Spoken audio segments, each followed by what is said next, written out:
Written by Keenan Coogler and Zach Balin, based on a story by Ryan Coogler, and directed by Michael B. Jordan, Creed 3 is the third film in the Creed series and the eighth film overall in the Rocky franchise. But much like Adonis stepping out from under his father's shadow, this movie looks to break away from the Rocky films that started it all. Aside from some casual mentions, Rocky and Apollo do not feature here. And while Victor Drago has a small role, we have closure on that storyline. I spent the last 7 years of my life living out my wildest dreams.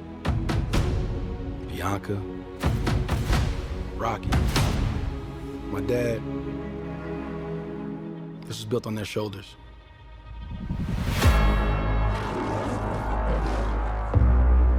Hey, my man, can I help you? Let me get an autograph. Nah, I ain't signing no autographs, but you get off my car. You don't remember me, huh?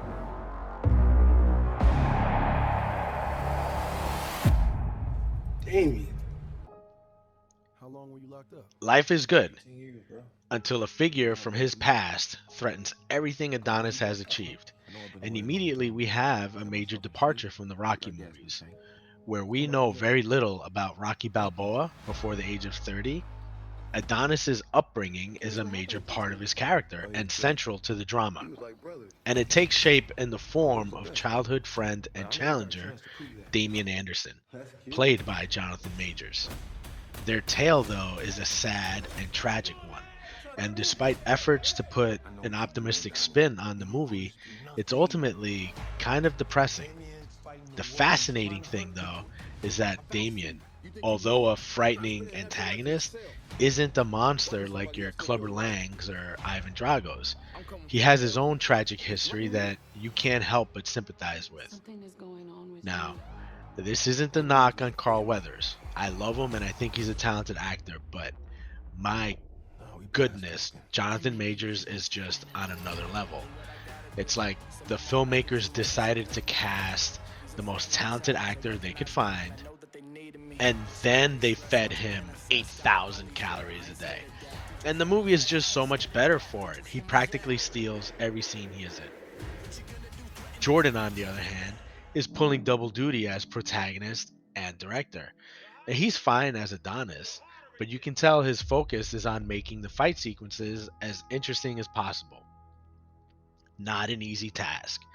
So he's turned to his love of anime for inspiration, to mixed results. The cinematic language used in Japanese animation often leans to the fantastic. Time dilations that allow the viewer to appreciate the details of a fight that one would otherwise miss in a flurry of blows. Backgrounds that melt away and transform to help visualize the character's internal thoughts and motivations.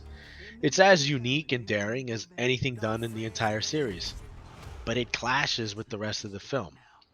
The fight sequences should reflect that repressed guilt and rage felt by the characters. If there was ever a need for cathartic violence and brutality, this is it. Instead, I come away thinking about Naruto and Dragon Ball. Creed 3 scores 7 out of 10 points.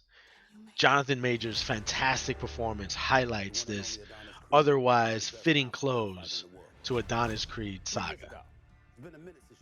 For now. I need you to let go of your fear. Let go of the guilt.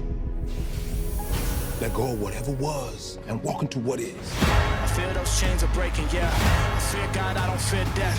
I see those stripes and take a step.